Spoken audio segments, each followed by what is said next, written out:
Hey, everybody. Thanks for watching Coach's Corner here on the Goode and Faithful Servant episode show.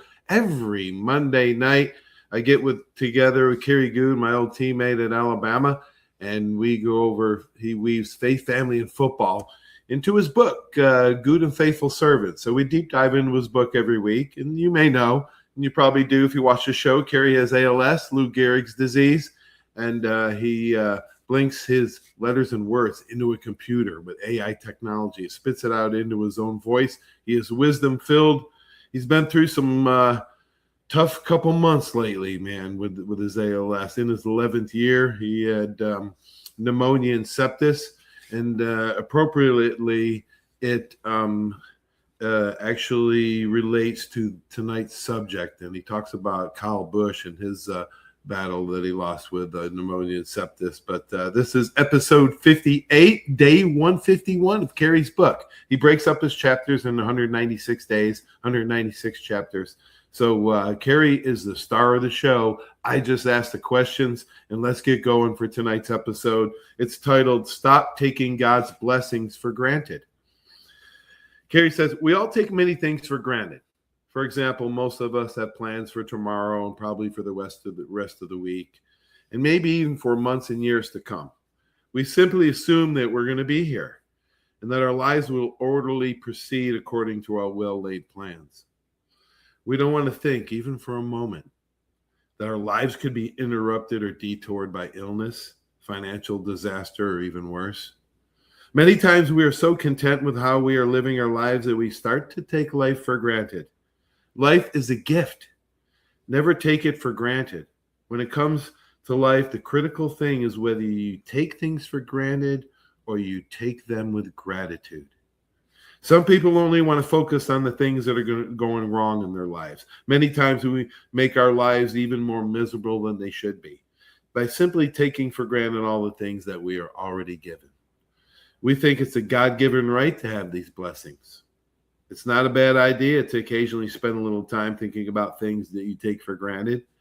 Plain everyday things. The more often we see things around us, even the beautiful and wonderful things, the more they become invisible to us. The birds, the clouds, even those that we love.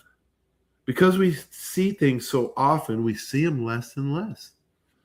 Quote, you don't know what you have until it's gone, but you do not have to wait for trouble to open your eyes to God's blessings.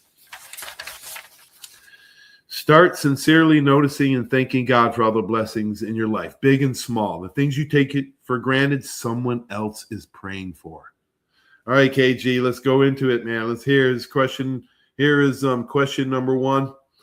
Kerry, critical part of life, you say, is whether you take things for granted or take them with gratitude. Tell us what it looks like in real life situations.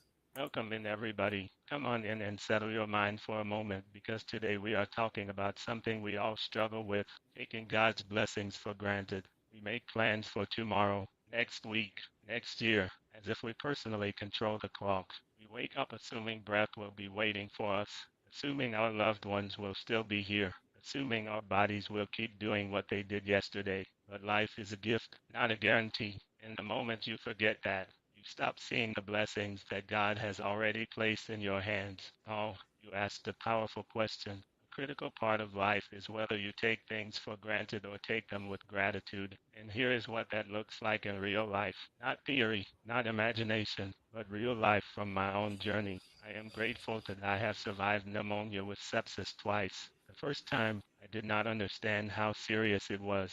I was sick, but I did not know how close I was to the edge. The second time, I honestly did not think I was going to make it.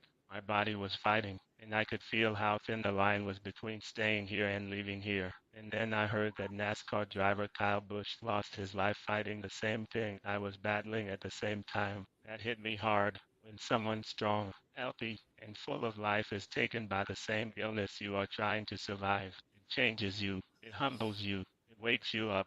It makes you realize that every breath you take is a blessing, not a routine. If that does not make you grateful, nothing will. Gratitude in real life is not about waiting for everything to be perfect. It is about recognizing that the things you complain about are the things someone else is begging God for. It It is about understanding that the breath you just took was not promised. It is about seeing the ordinary as extraordinary. It is about thanking God for the things you used to overlook. When you survive something that should have taken you out, you stop assuming you deserve tomorrow. You start appreciating today. You start noticing the small things, the quiet things, the things you used to walk past without a second thought. You start thanking God for the blessings you used to take for granted. Gratitude is not a feeling, it is a decision. And surviving what I survived taught me that in a way nothing else could. Oh, that is what it looks like in real life. Gratitude becomes a lifestyle when life shows you how fragile you really are.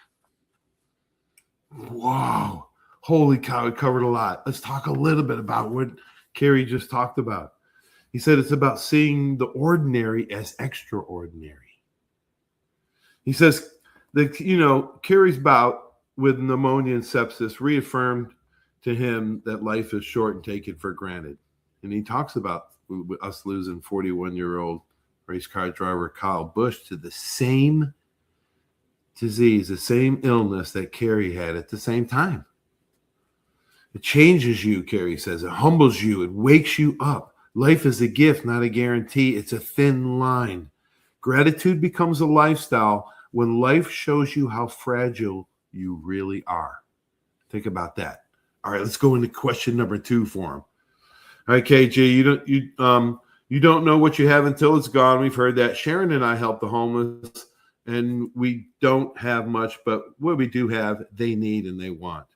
Talk about the quote, the things you take for granted someone else is praying for. Oh, that brings us right into your second question, and it is a heavy one because it is true in every corner of life. You do not know what you have until it is gone. And the older I get, the more I realize that the things we overlook are the very things someone else is begging God for. You mentioned that you and Sharon helped the homeless, and you said something powerful. You said, "We do not have much, but what we do have they need and want." That right there is the heart of this whole message. The things you take for granted, someone else is praying for. Let me tell you what that looks like in real life. You walk into your kitchen and open a refrigerator. You may not like what is in it, but somebody else is praying for a refrigerator, praying for food, praying for a place to store leftovers because leftovers mean you had enough to eat twice. You turn on a light switch without thinking. Somebody else is praying for electricity, praying for a warm room, praying for a safe place to sleep where they do not have to keep one eye open. You complain about your car acting up. Somebody else is praying for a ride, praying for a bus pass, praying for a way to get to work so they can keep a job that keeps their family afloat. You get frustrated with your family. Somebody else is praying for one more conversation, one more hug, one more chance to say I love you. You get tired of your daily routine. Somebody else is praying for the strength to stand up, praying for the ability to walk, praying for the health you treat like it is automatic. When you and Sharon go out there and help the homeless, you are seeing gratitude from the ground level. You are seeing people who are thankful for socks, thankful for a sandwich, thankful for a blanket, thankful for a conversation, thankful for being seen. Things we pass by every day without a second thought are treasures to someone who has lost everything. And here is the truth. Gratitude grows when you get close to people who have less than you. It humbles you. It softens you. It reminds you that blessings are not earned, they are given, and they can be taken away just as quickly. The things you take for granted, someone else is praying for. That is not just a quote, that is a warning and a wake up call. It is God saying, slow down and look around. Appreciate what you have before life teaches you how valuable it really was. Oh, that is why gratitude matters. It keeps your heart soft, your eyes open, and your spirit grounded, and it keeps you from walking through life blind to the blessings that are already in your hands. Wow. Holy mackerel. Let's talk a little bit about some of the quotes that he had. Not just a quote, he says. Wow. Carrie shows us what it's really like in a real life situation. You open the refrigerator, you might not like what's in it, but someone else is praying for a fridge. Gratitude grows when you get close to people who have less than you. Reminds you that blessings are earned, not given. Slow down, look around, eyes open. Okay, that's why gratitude matters. It keeps your eyes open, your heart soft, and your spirit grounded. That's why it matters. And he gives you real life situations on how you can be more grateful for what you have. That's awesome. It brings a great spirit. KG, thank you so much, man. Why don't you wrap up the show like you always do? Give us a summary and a closing, KG. Here is a summary of the journey we just walked through together. We opened by reminding our audience that life is a gift, not a guarantee. We talked about how easy it is to make plans for tomorrow as if tomorrow is something we earn. We forget that our breath, our strength, our families, our health, our peace, all of it is borrowed and none of it is promised. Then we stepped into the first question, where I shared what gratitude looks like in real life. I talked about surviving pneumonia with sepsis twice and how hearing that Kyle Busch lost his life fighting the same illness shook me awake. That kind of moment strips away pride and entitlement. It forces you to see every breath as a blessing and every day as a second chance. Then we moved into the second question, where Paul reminded us that you do not know what you have until it is gone. We talked about how he and Sharon help the homeless, and how even though they do not have much, what they do have is something others desperately need.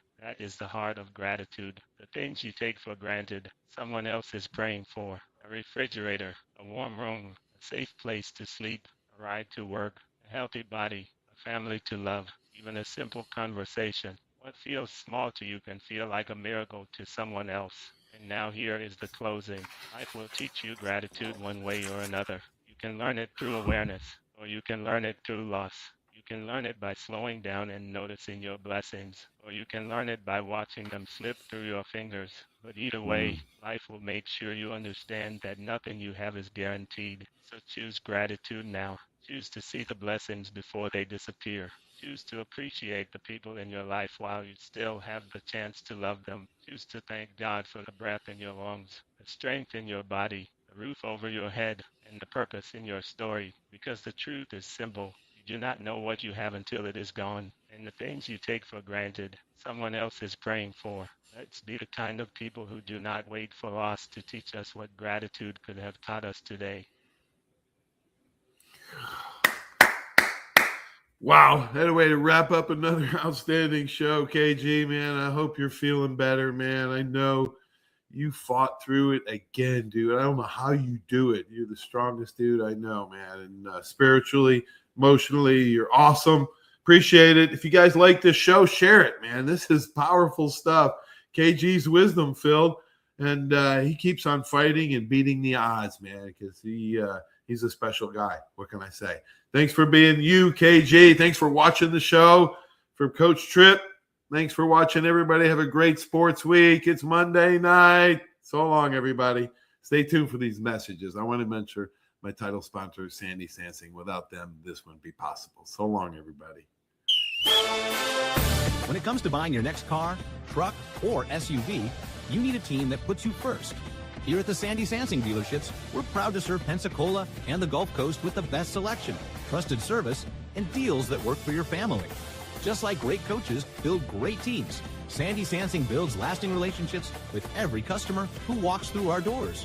Because when it comes to finding your next vehicle, there's only one name to remember. Sandy Sansing can.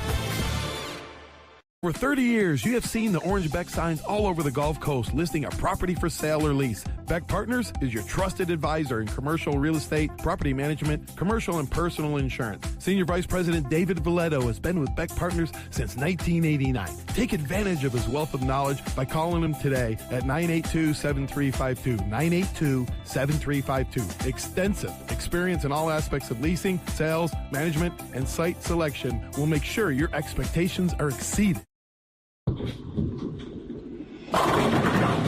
My name is Steve Reynolds. I'm the manager and owner of Cordova Lanes, and we help keep your mind out of the gutter. Cordova Lanes is part of the community of Pensacola. Being here for 43 years, we've entertained more people than any other bowling center in the city.